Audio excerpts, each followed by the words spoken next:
सभी श्रोताओं का राम की कथा में हार्दिक स्वागत अभिनंदन। पिछले वीडियो में आपने देखा मारीच और सुबाहु का वध। आज नुस यज्ञ के लिए प्रस्थान। आपको इसकी कथा सुनाई जाएगी। बढ़ते हैं कथा की तरफ।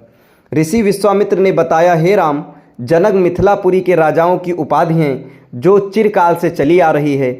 दूसरे दिन राम और लक्ष्मण अपने नित्य कर्मों और संध्योवंदनादि से निवृत्त हुए और प्रणाम करने के उद्देश्य से गुरु विश्वामित्र के पास पहुँचे। वहाँ उपस्थित आश्रमवासी तपस्वियों से राम और लक्ष्मणों को ज्ञात हुआ कि मिथिला में राजा जनक ने धनुष यज्ञ का आयोजन किया है। उस धनुष यज्ञ में देश देशांतर के राजा लोग भाग लेने के लिए आ रहे हैं।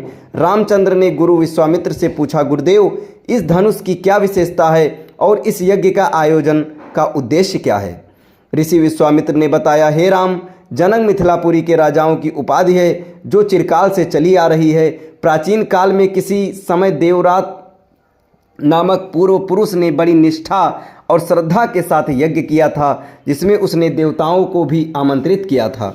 देवताओं ने देवराज के इस यज्ञ से प्रसन्न होकर उसे पिनाक नाम का धनुष प्रदान किया था। ये धनुष अत्यंत सुंदर, भव्य और गरिमामय है और ये साथ ही साथ बहुत भारी और शक्तिशाली भी है। बड़े बड़े बलवान, पराक्रमी और रणकुशल योद्धा तथा सूरवीर इस पर प्रत्यंचा चढ़ाना तो दूर, इसे उठा भी नहीं सकते।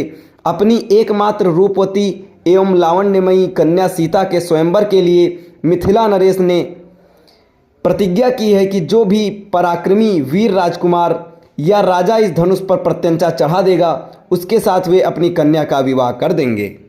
अनेक देशों के राजा एवं राजकुमार भारी संख्या में इस यज्ञ में भाग लेने के लिए मिथिलापुरी पहुंच रहे हैं। हम लोगों की भी इच्छा इस यज्ञ को देखने की है, अतः तुम भी हमारे साथ मिथिलापुरी चलो। उसे देखकर तुम लोगों को भी प्रसन्नता होगी। महर्षि का आदेशानुसार राम और लक्ष्मण ने भी विश्वामित्र तथा अन्य ऋषि मुनियों के साथ मिथिलापति के यहाँ मिथिलापुरी की ओर प्रस्थान किया। मार्ग में अनेक प्रकार के दृश्यों का अवलोकन करते हुए वे आध्यात्मिक चर्चा भी करते जाते थे। इस प्रकार वे सोड़ नदी के तट पर पहुँचे। विश्वामित्र सहित सभी ऋषि मुनियों एवं राजकुमारों ने सरिता के शीतल जल में स्नान किया।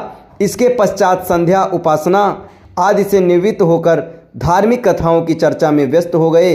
रात्रि में अधिक ज़्यादा रात्रि हो जाने के कारण गुरुजी ने आज्ञा से सभी लोग वहाँ एक जगह रात्रि व्यतीत की। प्रातः नित्य कर्मों तथा संध्या वंदनादि से निवृत्त होने के पश्चात यह